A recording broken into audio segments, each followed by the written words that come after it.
finally today, if only the walls could talk. In this 250th anniversary year of our nation's founding, we head to Philadelphia to visit a historic Catholic church where leading figures of the day congregated to worship to commemorate the signing of the Declaration of Independence. The priest who ministers to today's Catholic faithful at Old St. Mary's Church takes us on a history tour of the building and grounds to explain the significance of this special place. Mark Irons reports.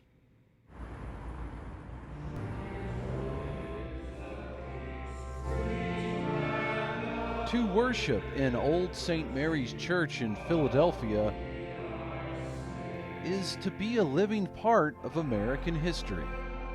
It's a wonderful mixture of all sorts of people that they consider at home. And people have filled the pews here on South 4th Street since before the United States even existed. It's been around for 263 years. 13 years after this church was established, and just a short walk up the road behind it, the Declaration of Independence was signed inside Independence Hall in 1776, giving birth to America. He's not quite a founding father, but Pastor Paul DiGirolamo has served at Old St. Mary's for almost 2 decades, and he's a Philadelphia native. You're here in the city where it all started, where freedom in America started. Do you think about that? Well, especially when you consider what people sacrificed and gave up to make this possible. It's amazing how they had the courage and strength and ability to do that. Some of those same people you're talking about came into this church. Correct. Absolutely. Though they weren't Catholic, George Washington and John Adams, who would become the first 2 U.S. presidents, were visitors on different occasions and participated in worship along with other founding fathers. In fact, the first public religious commemoration of the Declaration of Independence happened right here on July 4th, 1779, with members of the Continental Congress in attendance. Monsignor DiGirolamo says it would have been an appropriate place to celebrate. As the Revolutionary War continued on at that time, Catholic nations were American allies. The French and the Spanish. That would have been their normal way of celebrating in church. In 1976, celebrating the U.S. bicentennial, this church was packed for Mass offered by Archbishop Jean Jadot, the papal ambassador to the U.S. And on July 4th this year, America's 250th birthday, we spoke to Catholics after Mass. We're blessed to be able to express our faith, come to a beautiful church like this. Being here, part of history, makes it even more special. But outside of those who call this place home, how many people know about it? After all these years, appreciation for what was the first Catholic cathedral in Philadelphia and a site that gathered our founding fathers might be waning. People don't tour as much as they used to 50 years ago. Why is that, you think? Now people just fly to Florida, go to Disney World or just look at it on your phone or something. Well, that's true.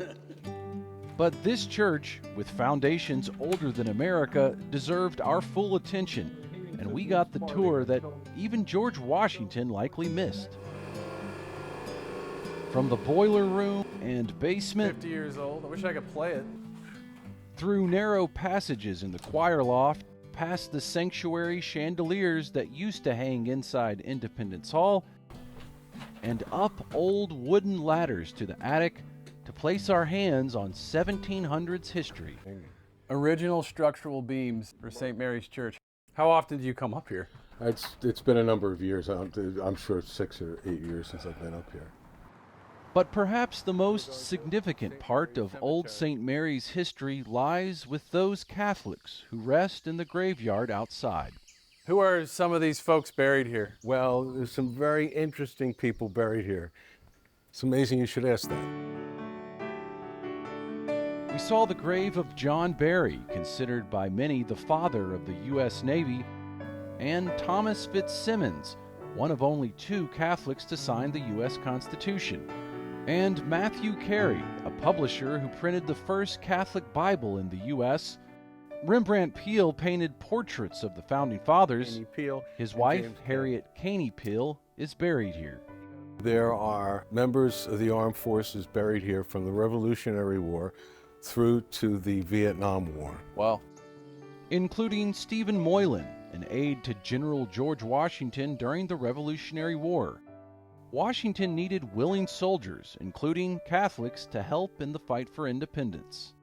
Can you put yourself in George Washington's shoes when he came through here?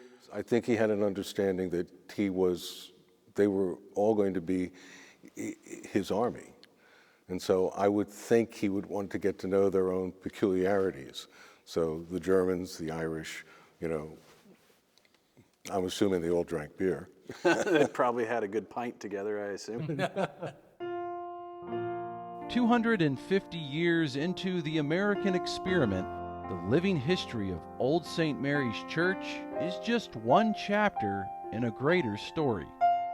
What role do you think Catholicism has in this country?